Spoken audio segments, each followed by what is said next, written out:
Danielle, that was absolutely fabulous. A lot of pearls were given out during that presentation. You have to talk about yourself a little bit. How did you get started in the industry, in the business? Oh, thank you so much for asking. So I'm Danielle Jeter, the founder of AOI Events and PR and also Women in Media Global. And I got my start through theater, arts, and dance. Oh, very nice. That introduced me to the world of events. And I began to coordinate shows, sell tickets to shows, and not just choreograph, but to be able to market the shows, be able to do sales and things like that. And that introduced me to the world of special events. Special events then took me to radio. Oh. So I said, hey, when I graduated from Spelman College, I said, I'm going to go back to Philadelphia, but I want to continue to brand myself as a event production specialist. The radio station had a promotions department. So I said, well, I could do events with the promotions department. And little did I know, I was able to walk away with a totally new skill set of being able to produce talk radio. Definitely. Talk radio introduced me to PR. So one thing segued to another thing. Now, you specialize in women in media. I do. I love that. Tell me about that niche and why you did it.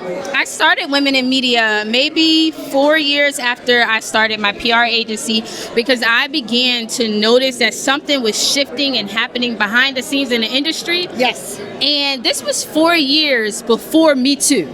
Oh, wow. I began to collect the stories of women to say, hey, what's going on? How's your experience working on behalf of these major media companies? And I just started to learn that there was a lot of discrimination happening. And I said, hey, we have to do something to remind women to own their voice. Right. And I launched Women in Media on Temple University's campus as a conference to remind women to own their voice. Now, how is it as a producer, director, TV host, and you are also an author?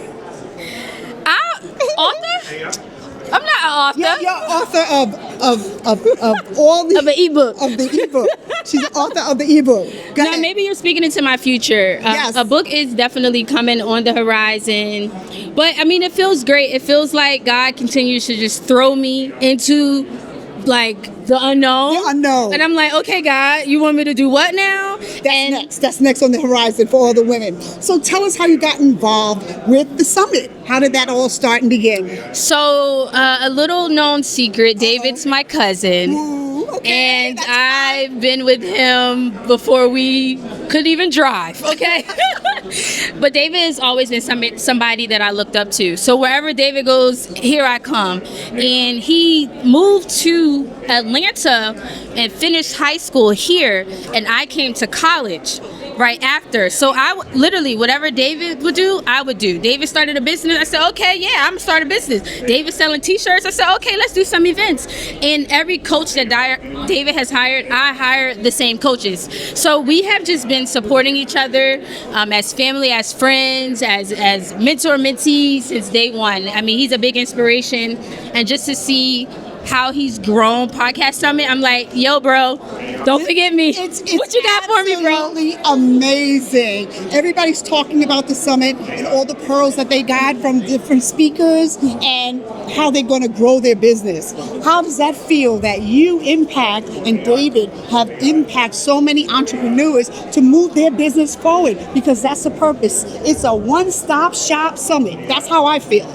I'm just a vessel being used by God. I honestly do whatever he tells me to do. This is not my dream. I'm literally living proof of a person who has surrendered and is walking by faith. I thought I was going to be a dancer. I went to Spelman College.